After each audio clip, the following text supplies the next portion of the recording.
Afternoon. Now I'm going to read you one feuilleton that is accounted as a 347 since July 2017. The feuilleton is a fictional interview of a CIA strategic analyst to the ZSSM Sport magazine. This material hasn't been published yet and will be released next week. It is a fully fictional writing that I'm going to narrate you in several minutes. And if you find or report or believe to find any resemblance or match with reality, that must be treated as a fully coincidental and random.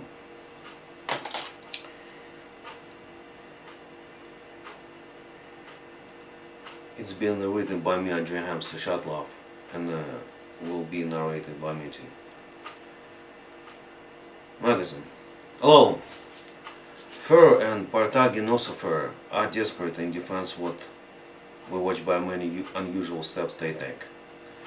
Yet, this week revelations that Fer started to surgically operate these opponents by confidential insertion of special implants into their bodies done on unconscious victims made a real sensation among our colleagues, who never heard anything about this degree of Russia's aggressiveness. However, I, in my personal experience, learned what were Russia's state security method in 1983, when I was an ordinary school pupil in Moscow. I received that time first special implant while I was invited to cure my teeth for free in our school.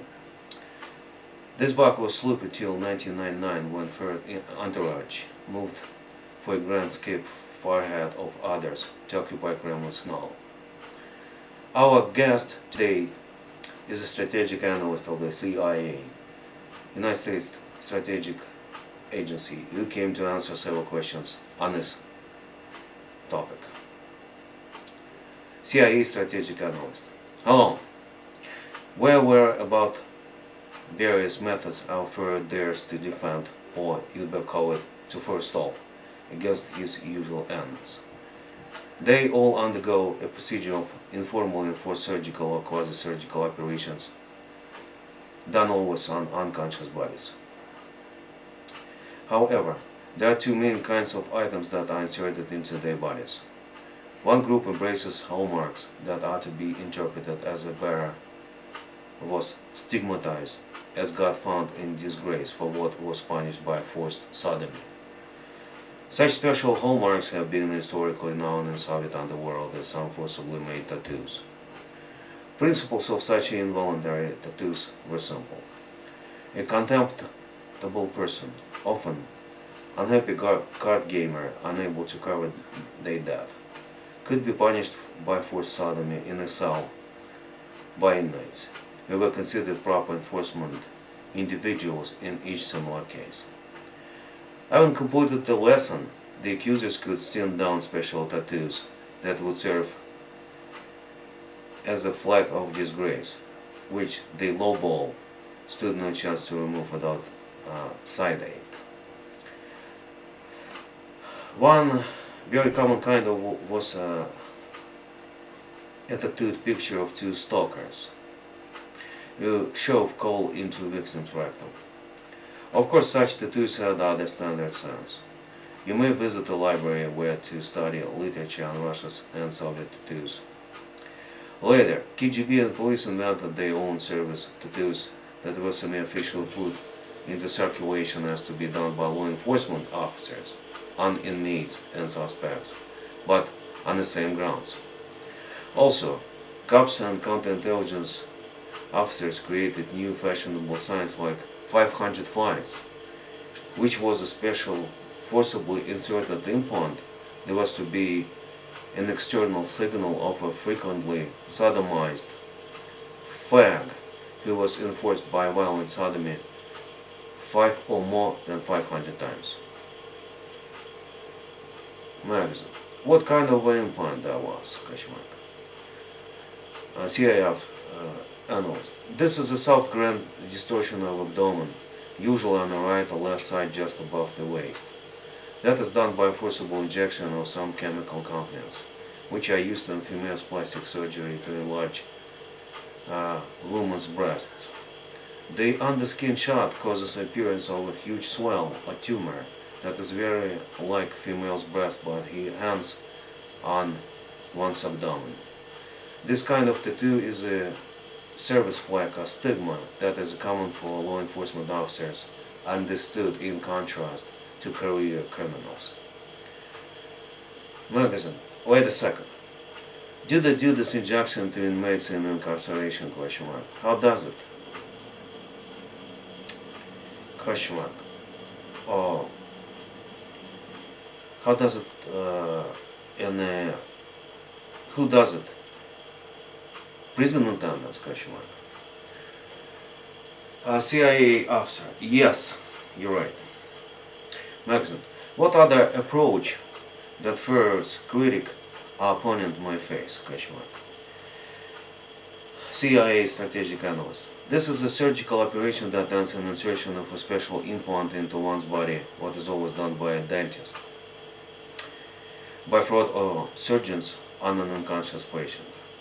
The implant isn't a stylish jewel by itself, as forcibly made tattoos of enforced sodomy, but a handle that is inserted in order to adversely affect or punish, distantly manipulate, torture, regiment, teach a lesson its wearers.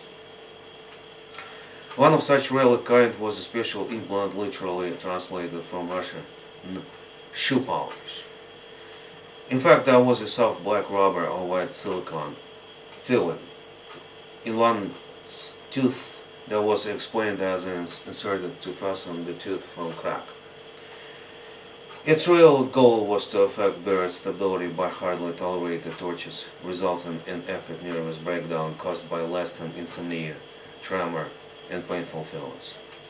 The symptoms were consequence of powerful ultrasound that adversely excited or irritated bearer's jaw nerves, making such person unable to calm down, rest, sleep, retain psychic stability or tranquility.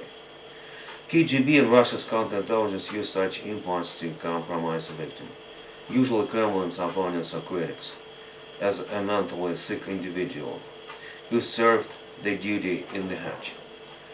Soviet and Russian state security propaganda declared anyone who even once was hospitalized in the Hedge politically and socially deficient, semi-capable, undercapable, whose words or official applications want to be treated seriously because such applicant has been diagnosed as a patient suffering the kind of mental disorder. Soviet and Russian generals and Kremlin made a lot to belittle, demean their critics or opponents on any ground, like this one, in order to explain why such actors shall not be taken seriously when they criticize Fuhrer and his friends or apply for state assistance in a crime case. Though such cynical reason as a single hospitalization in a psychiatric hospital with tremor mustn't entail any social consequences by law, Kremlin, and despite of that, Kremlin and Office of the Attorney General made their best to enforce practice and interpretation nationwide that persons once treated against symptoms of mental upset, like the usual tremor, must be considered on demand, hostily untouchable, not deserving regular or due course public attention, respect, response, hospitality, service reaction, and etc. For instance, Russia's law enforcement agencies released as a result of leaks, explained like a hacker's attack, lists of all Russian citizens who ever were treated in hospitals, in insane hospitals, against tremor or other mental disorder. Now, a quite serious application or prayer for help filed with police may be easily thrown away or forwarded to a district psychiatrist, where it has been submitted by a person who is registered as a pre-diagnosed psychic. First, comments known to human rights watchdogs confirm our worst expectation that Fuhrer and the Kremlin were initiators of a new witch hunt on grounds that a fully capable actor or applicant whose capacity was never contested in a court of law, nevertheless mustn't be honored by police or other law enforcement by attention and respect should such person ever suffer from mental disease or sickness with symptoms of tremor, insomnia, adverse irritation or otherwise, that were treated in a psychiatric clinic. Such civil status defect as a record of involuntary hospitalization into the hedge now serve as a reasonable and lawful ground to unhook and waste a written application of an eyewitness of crime without necessity of any additional checkout solely based upon their mental deficiency. That is presumed and not as confirmed by the single involuntary or voluntary hospitalization into the hedge. Magazine. I see your comments on psychiatrically explained social contempt or disqualification. That practically falls from a single time in an insane clinic. Yet, I wish you to give me some additional details on how cops and feds render their judgment that a particular inmate must be stigmatized by an enforced service to do traditionally or informally. What is such practical procedure that victims of such service stigmatization must undergo that may be completed by the insertion of the female breasts like looking tumor into their waist? Who does take such decisions? Herders? Say analyst. Anyone who is practicably capable of performance of the enforced stigmatization done on one's unconscious body. By the way, most of so-called socially stigmatized fags were so fagged out prison or jail. In other words, Russia's criminal police and counterintelligence driven by first orders began a total involuntary branding of their critics or opponents as persons who were legitimately rendered socially or legally incapable following their disgrace or public contempt recorded on their skin by special stigmas. Magazine. Do I get you right that foreign generals often stigmatize their opponents in absence of any practical ground, even unlawfully mistreated by drawing or insertion of such enforced marks on them? Do Furr and his aides cheat on gullible viewers who are officially convinced to trust their hallmarks as uncontestable evidence of real counter-social behavior, and its further punishment by such shameful instruments like enforced sodomy and its open on-skin registration, what in fact is full bullshit? Say officer, yes, you're correct about bullshit. First, ideology section of National Counterintelligence, Office of Attorney General and Criminal Police decided to stigmatize all their opponents as enforced facts or multiple enforced facts because hardships that Furr and the Kremlin suffered recently in their efforts to retain power in Russia. These measures must facilitate their efficient rule as all their main critics and opposition activists were politically and socially denigrated by real enforced sodomy or blackened, slandered, defamed by stigmas or fictitious pretended enforced sodomy which has never taken place on them. A head of Furr's administration and the chief of an ideology section of the National Counterintelligence are state incumbents who are entrusted to be judges in such social trials on those who ain't incarcerated or otherwise known as on grass. Magazine. How do state thugs enforce service sodomy or fake, forged stigmas of enforced service sodomy on those who are free citizens understood as a contrast to inmates in prison? Say officer. They put victims unconscious in police stations, subway, airports, railroad station, service rooms, medical establishments, service spaces of large malls and stores, even in apartments and houses owned by the victims. Magazine. Have you ever seen evidence that Russia's police injects detainees kept in a fish tank or blue pen of a police station to grow up the enforced sodomy stigma or tumor in them? Say officer, yes, this situation is common. Magazine. Do you think how many first opponents now bear unlawfully or fraudulently done In absence of factual grounds, of course, stigmas of forced sodomy pretended as properly enforced on a skin, See officer, almost all. This Kremlin's campaign reached its peak in the spring of this year.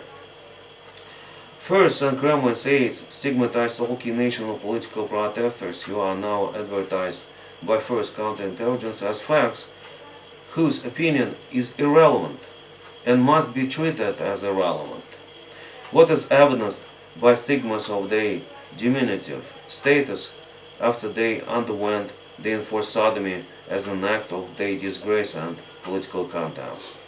For Kremlin and Russia's top national law enforcement chiefs and agencies now advise to ignore applications, complaints, rights, and privileges of those who bear signs of their political and civil demise earlier occurred through enforced stigmas of enforced involuntary sodomy on a skin. Magazine. I got no further questions, sir.